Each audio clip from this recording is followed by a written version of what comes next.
Okay, first of all, can you tell me your name? My name's Keith McHenry, and I'm one of the co-founders of Food Not Bombs. Okay, great. And where are you this week? Well, right now we're at the Democratic National Convention outside of it, providing free meals. And those are $2 more if you can, less if you can. $2? Yeah, it's helped us. I have to print them twice. So anyway, so we're providing free meals here at the park, Civic Center Park, to any of the people protesting at the DNC. And you know, of course, a lot of people are, understand that the Democratic Party is involved in promoting the direction of resources towards the military and not towards human needs, as the Republicans are, basically. And so we're here supporting those people by giving them free vegetarian meals. Now, tell me, when you started Food Not Bombs, what was going on in your head when you guys started Food Not Bombs? Okay, when we started it, I was we had been protesting at Seabrook Nuclear Power Station. And that's cool. You got it. Great. Got it. And one of our friends got arrested for serving free food. Arrested for attending the protest. And then to raise money for them, what we did was we were doing bake sale on the streets. And we weren't really making much money for his legal defense. So we also did this moving job, and we came up with this, found this poster that said, "Wouldn't it be a beautiful day if the Pentagon had to hold a bake sale to buy a B-1 bomber?" Thanks a lot, man. Thank you. And so what we did is we thought, wow, why don't we dress up as generals and sell our cookies on the streets and tell people we're trying to buy a B-1 bomber. So I said that, we started doing that, and it worked really well. People were like totally into that. And then after that, I was a produce worker at Bread and Circus, and I was throwing away all this food. And I thought, why don't we go to the stockholders meeting of the First National Bank of Boston, because the board of directors there of the Bank of Boston were the board of directors of the Public Service Company in New Hampshire that was building Seabrook, and they were also the board of directors of Babcock and Wilcox that was building it, so they were lending themselves money without oversight. So my idea was that if I just organized the night before the protest at the stockholders meeting, because the First National Bank of Boston's board were just lending themselves money, so it was a lot. I made this like poster. I got asked to make this flyer about the interlocking board of directors and how similar it was to the policies of banks before that caused the Great Depression.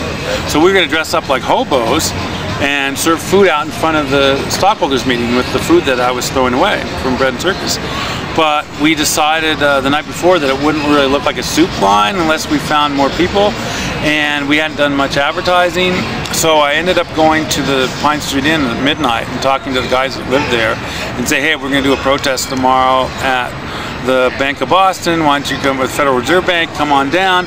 And so we got about 75 people showed up the next day, and we handed out food to all those guys, and it was this huge scene, and it was so wonderful that at the end of it we decided just to quit our jobs and do nothing but hand out free food to people and protest the war and poverty. So. And what year was that? That was 1980. Okay. Yeah. Now, Food Not Bombs has like grown into this huge movement. I mean, how does it feel to be at the front end of such a historic, It's process? really inspiring. It's just like this summer I got an email about a Food Not Bombs in Iceland. And it was like, I can't believe there's a Food Not Bombs in Iceland. And the same day I got an email about a Tasmania Food Not Bombs serving food at a climate change protest, and another email asking me some questions from Santiago, Chile Food Not Bombs. So I'm like, wow, it's like global. And every day I find, it just like amazes me what people think of. I mean, this thing called the really, really free market has just taken off, and it's like people giving out free stuff. There's like kind of info shop things, bad books happening. The homes not jails thing, where people take over abandoned buildings, fix them up, and house people, that's just like taking off. Food Not Lawns. There's like, this summer alone after the Nashville Food Not Bombs gathering, ended up 60 new gardens. And so just every day I'm like, I can't believe that.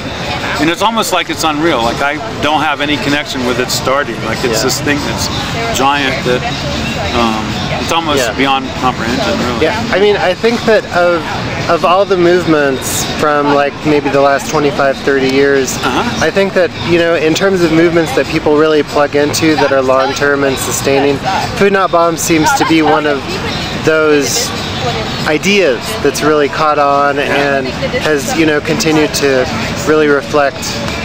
Yeah, and also I think one of the things that about Food Not Bombs is, oh no thank you, I don't need any more bread, I've been eating bagels all day, thank you. So here, you want a corn? I had a corn already too, thank you so much. But yeah, I think that what's amazing is that it also, people seem to get the idea of Food Not Bombs in a really deep way, almost in every situation. I mean, every once in a while I will hear of some kind of like fashion Food Not Bombs people that just want to be cool but don't really get it, but that's pretty rare. And in reality, most people seem to really dedicate their lives to it. And there's people now that are like in their 30s that are professors who still do Food Not Bombs that did it when they were college kids and stuff. And it's like it's incredible. And then the other thing is that they seem to get the idea in such a deep way that they it spins off into so many things, and there's such a solid part of how people live on all kinds of ways. I think it could be a really big, it's already a pretty big movement. And I'm amazed in other countries how they take it.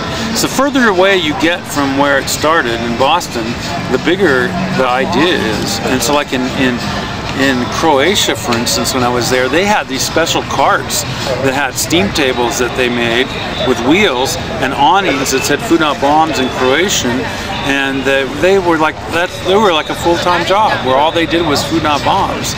And they were like they actually believed that they could keep capitalism from overwhelming and dominating the former communist world, and that a third way of like free, they have huge influence in the former communist world that I don't think the capitalists thought was going to happen. I think they thought they were going to dominate this thing and then hammer it down. But there's like 60 groups in Russia or more, and it's like, and it's thousands and thousands of people in Russia that are like basically live their lives as Food Not Bombs volunteers and do critical mass and do all this DIY, do-it-yourself stuff, and would never think of being part of capitalism or part of like communism or part of some kind of thing. They're just going to be their own trip.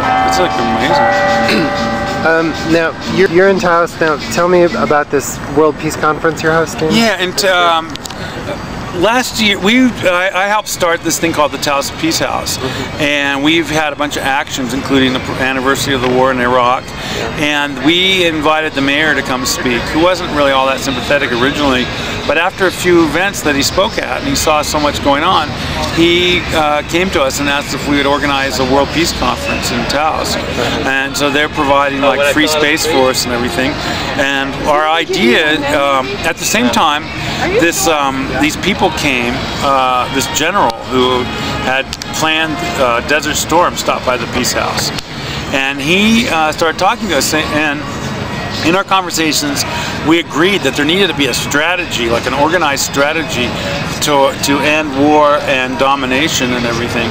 And so we want to hold this yearly conference where we try to develop a strategy where we actually can have social change, as opposed to like having a rally every year, having pickets all the time. Maybe pickets are going to be the strategy, but we want to work on an idea over the next couple of years where we come up with a solid plan on how to change the direction of society so that it is not a war-based, scarcity-based system.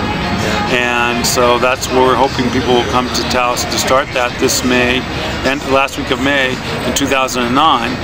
And the Rainbow Gathering is after that in Taos. And we are inviting bands to play. We have already a lot of pretty well-known people coming to speak, a lot of grassroots people. We have people from Mauritania coming, people from Uganda, the Middle East. It's like pretty amazing. So it's all grassroots like event, and we hope it inspires people to really come up with some positive solutions to the crises that are facing the world now.